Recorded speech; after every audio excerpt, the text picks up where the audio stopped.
Bonjour et bienvenue sur DigiSchool. Je suis Camille, votre professeure de français, et aujourd'hui nous allons évoquer la rédaction de Madame Bovary, et plus particulièrement le choix du sujet de Madame Bovary. On sait qu'en 1849, Flaubert achève tout juste La Tentation de Saint-Antoine, et on sait qu'en 1851, il commence à écrire Madame Bovary. Quelles ont été les circonstances qui lui ont fait choisir ce thème? C'est ce que nous allons voir aujourd'hui.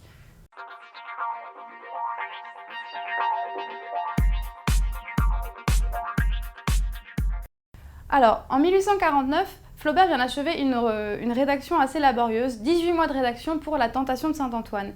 Il envisageait cette œuvre comme la première grande œuvre, le premier manuscrit qu'il envisageait de publier. Cependant, vous vous rappelez qu'en septembre, lorsqu'il lit enfin, après cette année et demie de recherche, de travail acharné, lorsqu'il lit enfin le travail à ses amis Maxime Ducamp et Louis Bouilhet, les deux amis sont très déçus. Ils reprochent à Flaubert de s'être écarté un peu de ce qui comptait en littérature. Il lui reproche ses envolées lyriques, il lui reproche d'avoir pris quelque chose de trop exotique, quelque chose qui ne soit pas assez proche de la réalité contemporaine.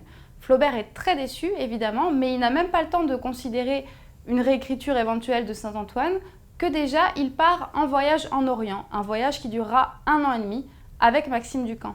Donc Flaubert est nourri tout ce temps de visions exotiques, de visions d'ailleurs, que ce soit avec le travail de Saint-Antoine ou avec le voyage en Orient qu'il effectuera avec Maxime. Pourtant, on sait que le sujet de Madame Bovary est très différent.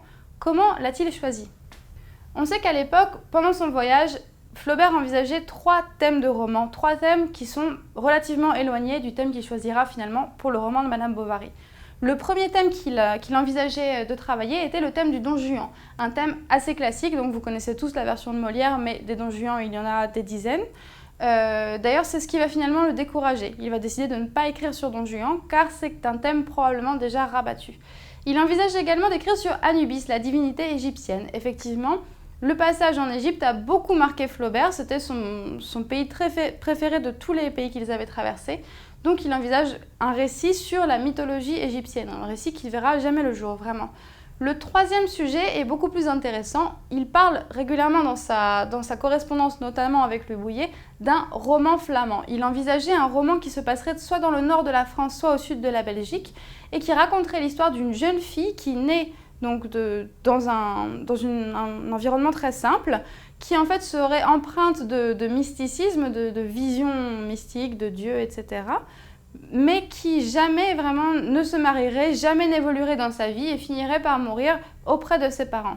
Donc il envisage ce récit qui est bien plus proche, vous le voyez, de la future intrigue de Madame Bovary, mais qui est pourtant différent sur de nombreux points, notamment cette jeune fille dans le roman flamand n'aurait jamais connu ni le mariage ni l'adultère.